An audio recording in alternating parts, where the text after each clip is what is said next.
Gelombang. Secara kasat mata, sulit membayangkan garis melengkung ini berhubungan dengan fungsi trigonometri yang identik dengan segitiga. Masa iya? Segitiga yang sisinya lurus semua bisa menjadi garis melengkung. Jadi, pada video ini kita akan menelusuri bagaimana fungsi trigonometri berasal dari lingkaran, bagaimana fungsi trigonometri memodelkan gelombang, dan beberapa contoh pengaplikasiannya.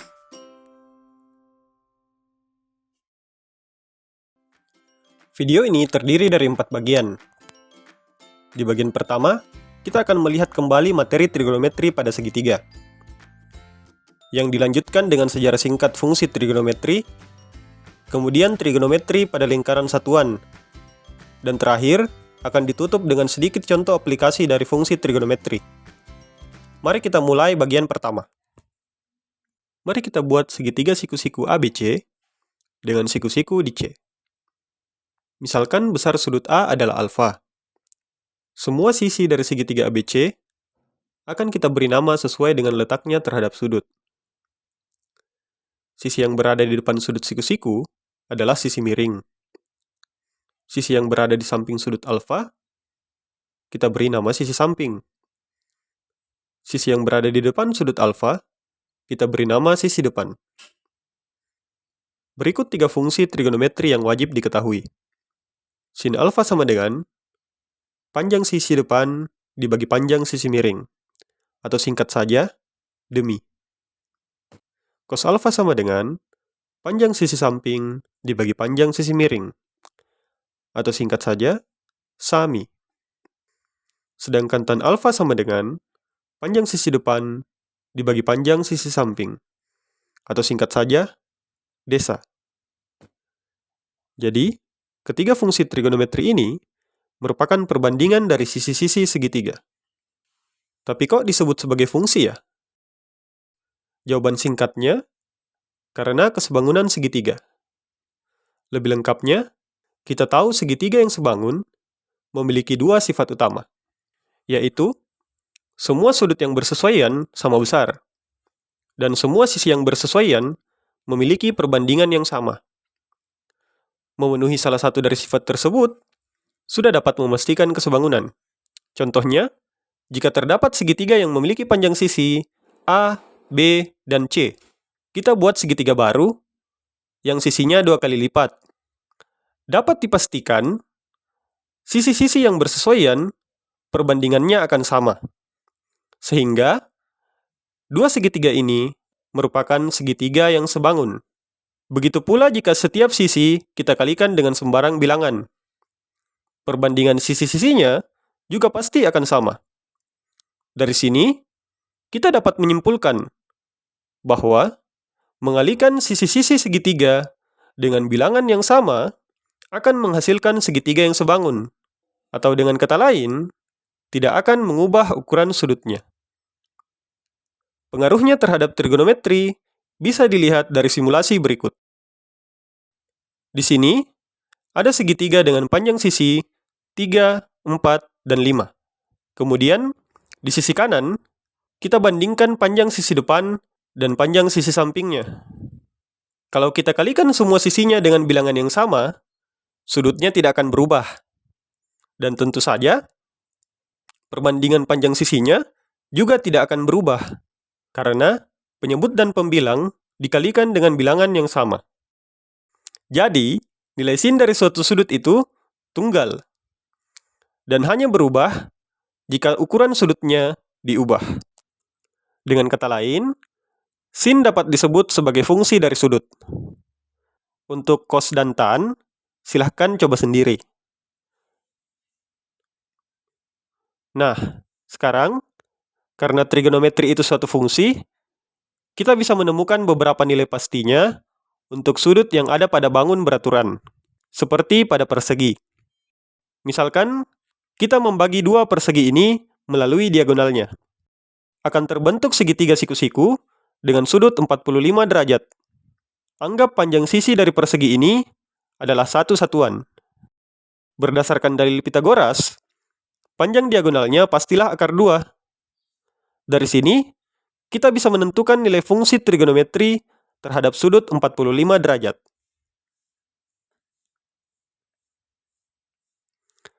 Lalu, pada segitiga sama sisi, bagi dua segitiganya melalui garis tinggi. Akan terbentuk segitiga siku-siku dengan sudut 60 derajat dan 30 derajat. Kita anggap panjang dari sisi segitiga sama sisi ini 2 satuan. Dari dalil Pitagoras, kita tahu tingginya adalah akar 3. Kemudian dari sini, kita bisa menentukan nilai fungsi trigonometri terhadap sudut 60 derajat dan 30 derajat. Sudut-sudut ini sering kita sebut dengan istilah sudut istimewa. Selanjutnya, kita akan membahas tentang dalil Pitagoras dan hubungannya dengan trigonometri. Misalkan segitiga ABC dengan besar sudut alfa pada sudut A.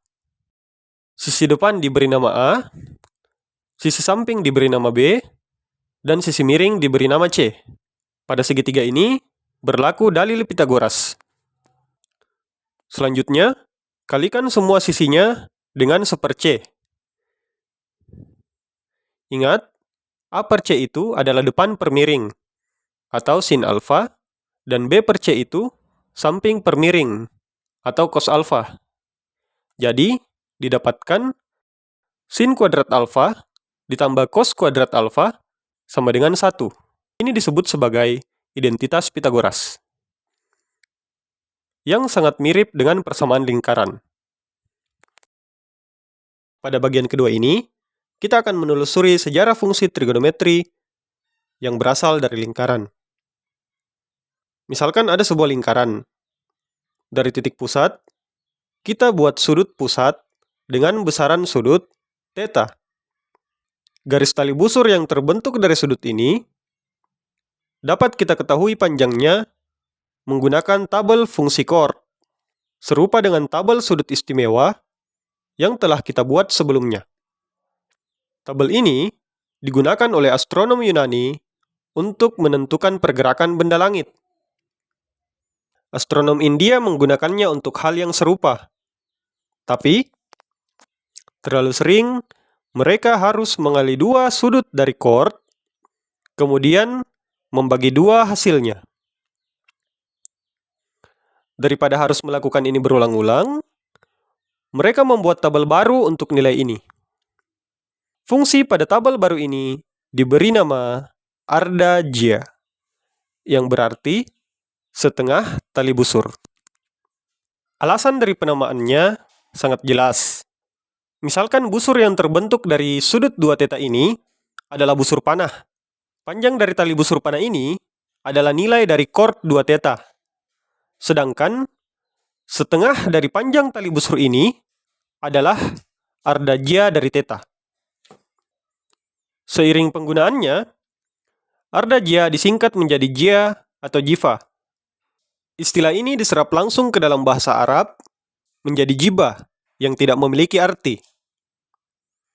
Saat astronom Eropa menerjemahkan teks Arab ini, mereka membaca jibah sebagai jaib, yang berarti kantung, yang akhirnya diterjemahkan ke dalam bahasa Latin menjadi sinus. Istilah sinus inilah yang kita gunakan sampai sekarang.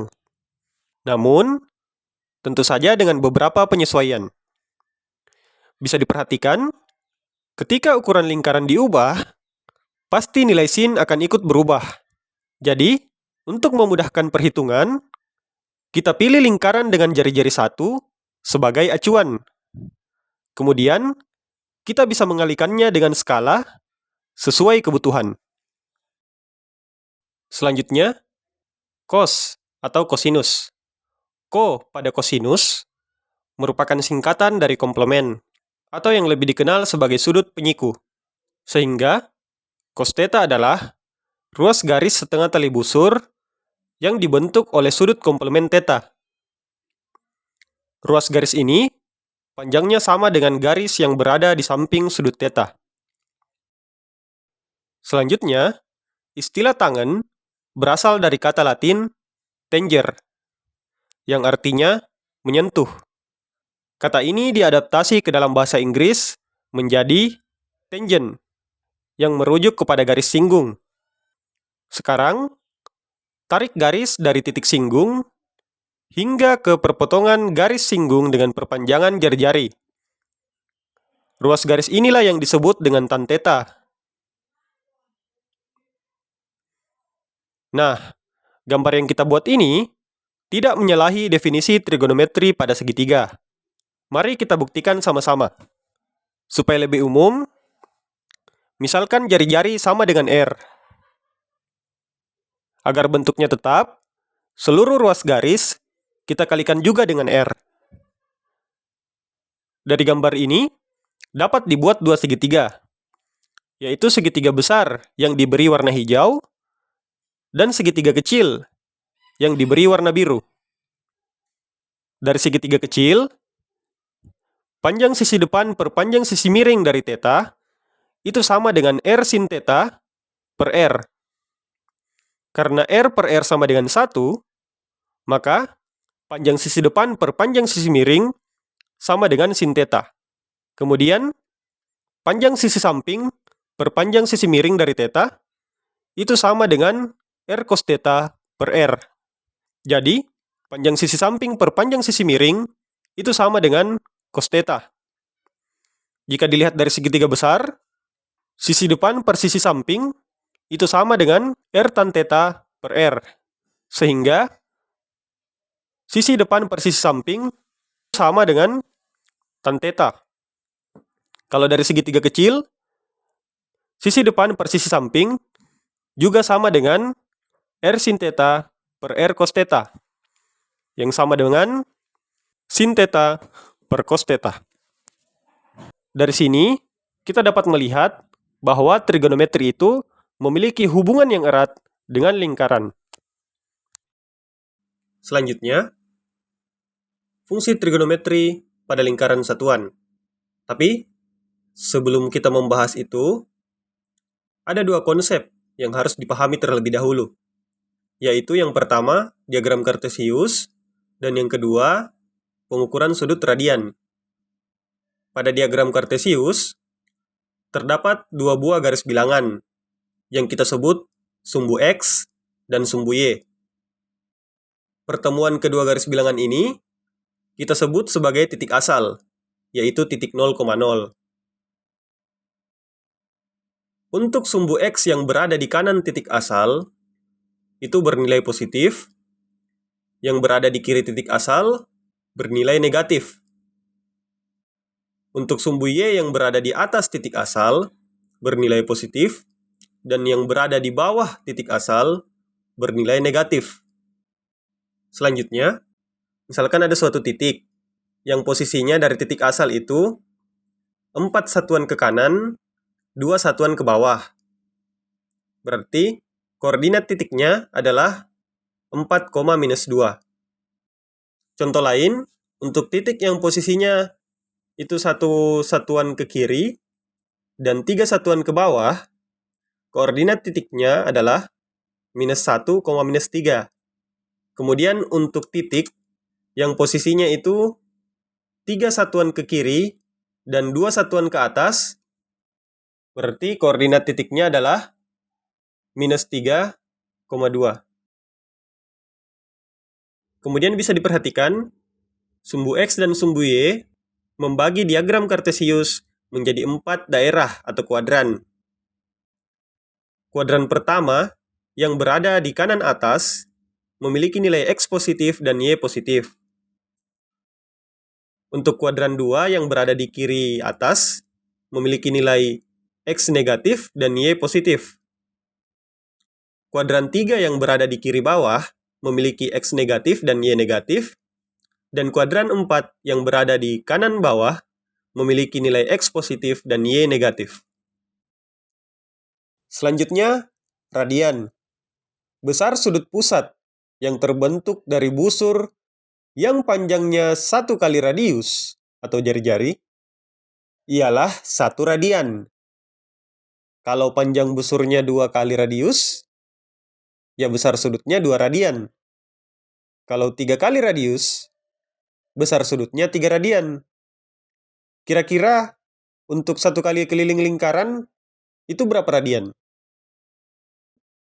Tentu saja, besar sudutnya adalah 2pi radian, atau sekitar 6,28 radian. Ini setara dengan 360 derajat. Kemudian untuk setengah lingkaran, pastinya dibagi 2. Besar sudutnya menjadi pi radian yang setara dengan 180 derajat.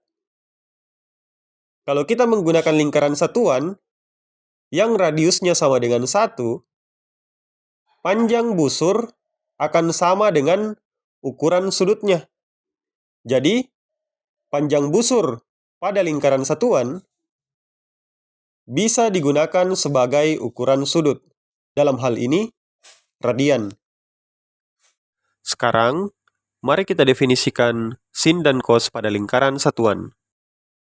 Dari titik 1,0, kita berjalan berlawanan arah jarum jam melalui keliling lingkaran sejauh T dan berhenti di titik P. Didefinisikan titik P memiliki koordinat cos T, sin T. Ini berlaku untuk semua nilai T. Sedangkan, jika kita berjalan searah jarum jam sejauh T, koordinat titik P adalah cos min T, sin min T. Ini juga berlaku untuk semua nilai T. Definisi ini sejalan dengan persamaan lingkaran satuan dan identitas Pitagoras. Hanya saja dibalik, X itu sama dengan cos T dan Y sama dengan sin T. Berdasarkan definisi ini, kita bisa menemukan beberapa nilai fungsi trigonometri, mulai dari nilai T yang mudah terlebih dahulu.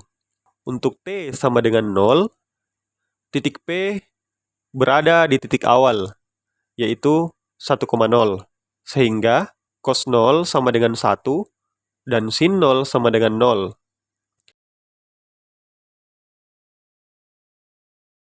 Untuk T sama dengan 1/2pi, posisi titik P dari titik asal adalah satu satuan ke atas, yang artinya koordinat titik P ialah 0,1, sehingga cos 1/2pi sama dengan 0 dan sin 1/2pi sama dengan 1. Untuk T sama dengan pi, posisi titik P dari titik asal adalah satu satuan ke kiri, yang artinya koordinat titik P ialah minus 1,0, sehingga cos pi sama dengan minus 1 dan sin pi sama dengan 0. Untuk T sama dengan 3/2pi, posisi titik P dari titik asal adalah satu satuan ke bawah, yang artinya koordinat titik P ialah 0,-1, sehingga cos 3/2pi sama dengan 0 dan sin 3/2pi sama dengan min 1. Sekarang, bagaimana dengan titik P yang berada pada kuadran 1?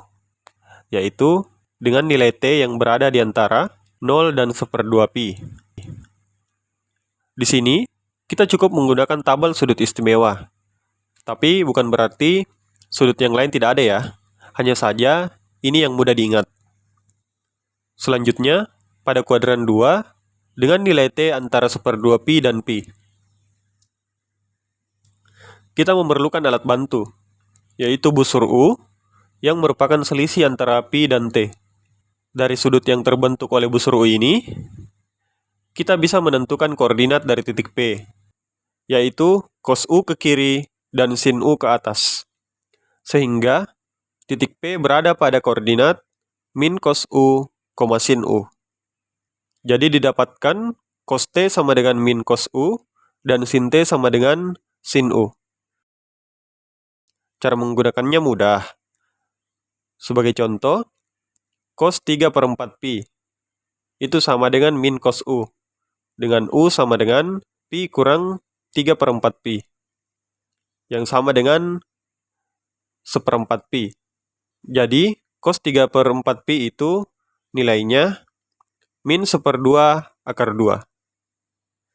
Sama halnya pada kuadran 3, dengan nilai T di antara Pi dan 3/2 Pi. Kita menggunakan busur U yang merupakan selisih antara T dan Pi. Dari sudut yang terbentuk oleh busur U ini, posisi dari titik P ialah cos U ke kiri dan sin U ke bawah. Sehingga titik P berada pada koordinat min cos U, min sin U. Didapatkan cos T sama dengan min cos U dan sin T sama dengan min sin U. Begitu juga pada kuadran 4 dengan nilai T di antara 3/2 Pi dan 2Pi. Kita menggunakan busur U yang merupakan selisih antara 2Pi dan T. Dari sudut yang terbentuk oleh busur U ini, posisi dari titik P ialah cos U ke kanan dan sin U ke bawah. Sehingga titik P berada pada koordinat cos U, min sin U. Didapatkan cos T sama dengan cos U dan sin T sama dengan min sin U. Meskipun terlihat rumit, terdapat pola dalam penentuan nilai fungsi trigonometri. Ingat bahwa cos T dan sin T ini merupakan koordinat dari titik P. Pastinya, nilai positif dan negatifnya mengikuti aturan pada diagram Kartesius. Kemudian bisa dilihat, ketika menggunakan U yang sama dengan selisih T dengan Pi atau 2Pi, cos dan sin-nya tidak akan berubah. Tapi tahu tidak, ada busur U yang memungkinkan kita untuk menemukan nilai cos menggunakan nilai sin, ataupun sebaliknya. Misalnya pada kuadran 1, busur U yang digunakan sama dengan selisih antara Pi/2 dan T. Dari sudut yang terbentuk, posisi dari titik P ialah sin U ke kanan dan cos U ke atas, sehingga titik P berada pada koordinat sin U, cos U. Didapatkan cos T sama dengan sin U dan sin T sama dengan cos U.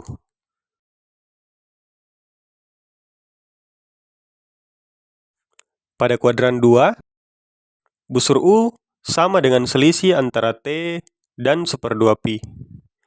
Dari sudut yang terbentuk, posisi titik P ialah sin U ke kiri dan cos U ke atas. Sehingga titik P berada pada koordinat min sin U, cos U. Didapatkan cos T sama dengan min sin U dan sin T sama dengan cos U.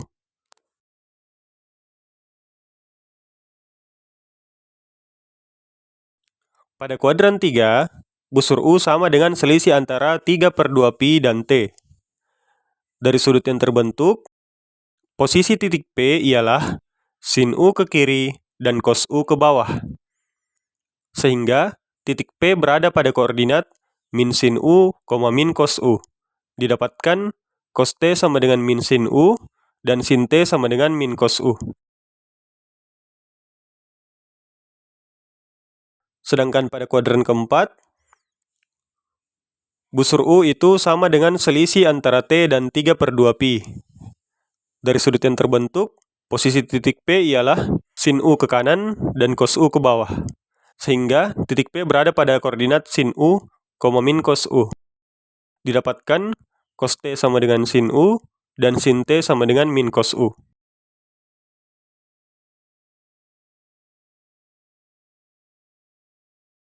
Dari sini bisa dilihat, nilai positif dan negatifnya juga mengikuti aturan pada diagram Kartesius.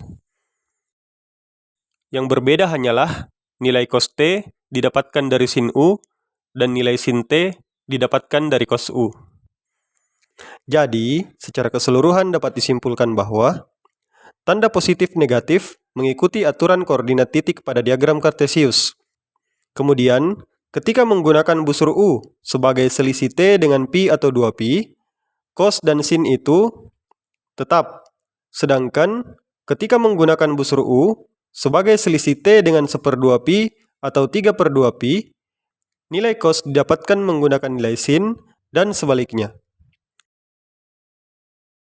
Sebagai contoh, sin 5/3Pi yang berada pada kuadran 4, di mana nilai koordinat X positif dan Y negatif. Sehingga nilai sin 5/3 pi itu negatif. Kalau kita mau menemukan nilainya menggunakan sin, nilai U yang kita gunakan adalah selisih antara 2pi dengan 5/3 pi, yaitu 1/3 pi. Dan kita tahu, min sin 1/3 pi itu sama dengan min 1/2 akar 3. Kalau kita mau menggunakan cos, nilai U yang digunakan adalah selisih antara 5/3 pi dengan 3/2 pi, yaitu 1/6 pi. Dan nilai dari min cos 1/6 pi itu sama dengan minus 1/2 akar 3. Jadi, mau menggunakan nilai sin atau cos, jawaban akhirnya tetap sama. Gunakan saja sesuai dengan kebutuhan. Sekarang pertanyaannya, kalau nilai T lebih dari 2pi bagaimana? Karena titik P adalah titik pada lingkaran, ketika T ditambah dengan 2pi atau kelipatannya, kita akan kembali ke titik semula. Begitu juga jika T dikurangi dengan kelipatan 2pi. Jika ditulis dalam notasi matematika, cos T sama dengan cos T tambah 2pi kali K. Dan sin T sama dengan sin T tambah 2pi kali K. Untuk K bilangan bulat. Kalau ada nilai T yang lebih dari 2pi, bisa dikurangi dengan kelipatan 2pi. Begitupun sebaliknya. Kalau kurang dari minus 2pi atau kurang dari 0, itu bisa ditambahkan dengan kelipatan 2pi. Nah, sekarang dari definisi ini kita bisa menggambarkan grafik dari sin dan cos. Bisa diperhatikan, X merujuk pada panjang busur pada lingkaran satuan. Dan Y merupakan nilai dari fungsi sin.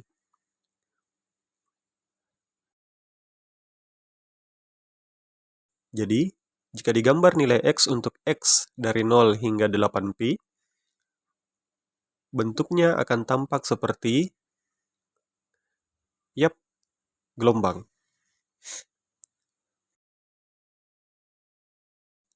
Kemudian untuk cos, kita gunakan fakta bahwa cos X itu sama dengan sin pi per 2 tambah X. Atau dengan kata lain, nilai cos X sama dengan nilai sin X, tapi kita curi start sejauh pi per 2. Jadi, digambar bentuknya juga akan menjadi seperti gelombang sinus, hanya saja digeser ke kiri sejauh pi per 2.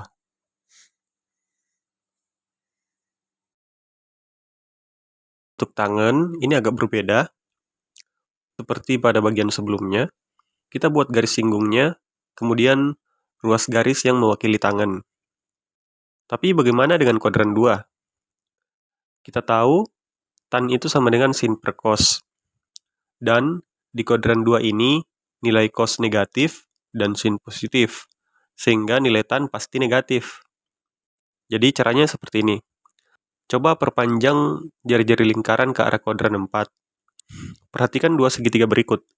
Ini mudah dibuktikan kalau dua segitiga ini kongruen.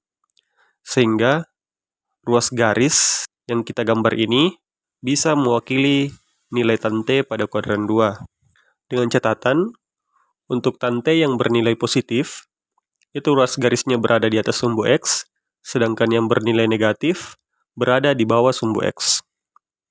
Dengan cara serupa, kita bisa menemukan bahwa nilai tan pada kuadran 3 itu sama dengan nilai tan pada kuadran 1, dan nilai tan pada kuadran 4 itu sama dengan nilai tan pada kuadran 2. Sehingga grafiknya akan terlihat seperti gambar berikut.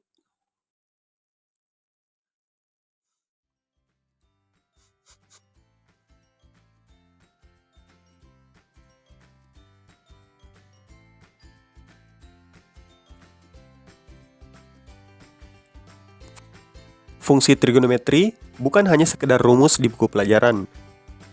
Di dunia nyata, konsep ini menjadi bahasa matematika yang memodelkan berbagai macam fenomena. Contohnya dalam fisika, kita menemukannya pada gerak harmonik sederhana, seperti getaran pegas dan ayunan bandul. Atau ketika menggambar objek pada komputer. Saat kita melihat objek berputar, fungsi trigonometri sedang bekerja di balik layar, mengatur sudut, proyeksi, dan perhitungan yang tidak terlihat oleh mata. Dengan memahami fungsi trigonometri, kita tidak hanya mempelajari matematika, namun kita membuka pintu untuk memahami dan mengendalikan berbagai macam fenomena di sekitar kita, terutama gerak benda atau nilai yang selalu berulang.